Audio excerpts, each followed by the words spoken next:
Hello everyone, welcome back to the lookerstudio formula series by AnalyticsLiv. This is the 13th video of the 21 video series, so let's quickly start. Today's topic is about how to blend two data sources, in our case analytics data with CRM backend data to check the purchases and user behavior at the same time. So let's quickly jump onto it.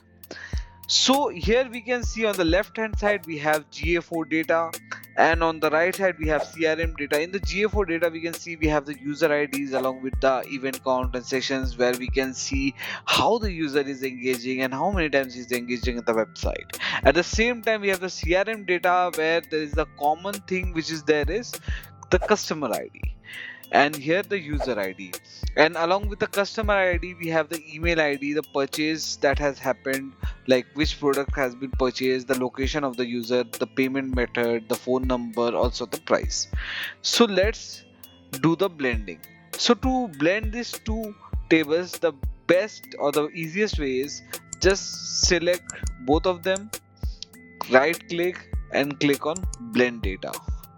So what Looker will do, Looker will automatically blend it with the logic that he chooses is the best, but we have to edit it like how we need it. So in that way we need to edit it. Now the question arises that what all things we need. So there are users who have event count and sessions, but all these users may not have done their purchases, but they have visited the website. But in this case all these users which are there, they have made certain purchases because it's a part of the CRM's purchase data. So we will blend it in a way that we get both the users, whether they have made the purchases or not, but we get their data. So to do that, let's go and check the blends. Here it has made a cross join, but we won't make a cross join, but our logic will be left join. So by using the left join, what it will do is it will take all the data that are from the left table, that is in our case is the GA4's data, and also the matching ones which are both from left and right, it will take that first, and the remaining of the left, it will take all of them. So we have to select a condition to do that. So in our case user ID and here the customer ID are the same. So let's save this, and here we have the new field and the session. Here we will have the purchase and all the dimension we require. Let's now save this one.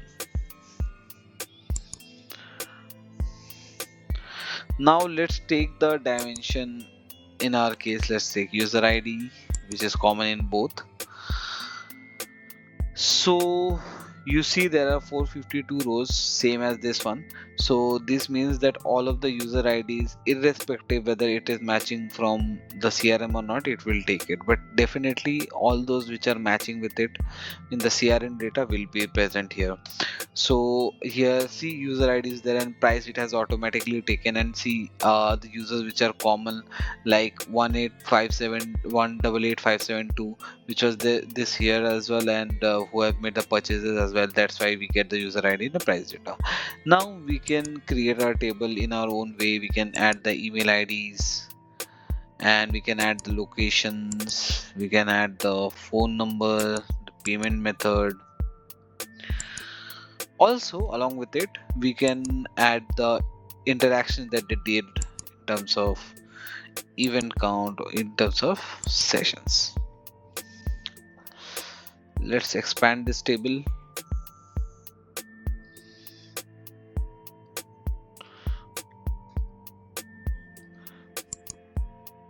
Let's resize them fit to data, and there you see the purchases are there along with the event count and sessions are there.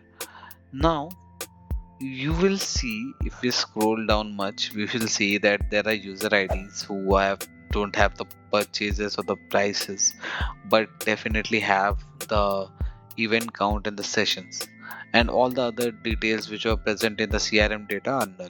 The reason behind that is the above 89 users have made the purchases, and because of we have sorted it through price.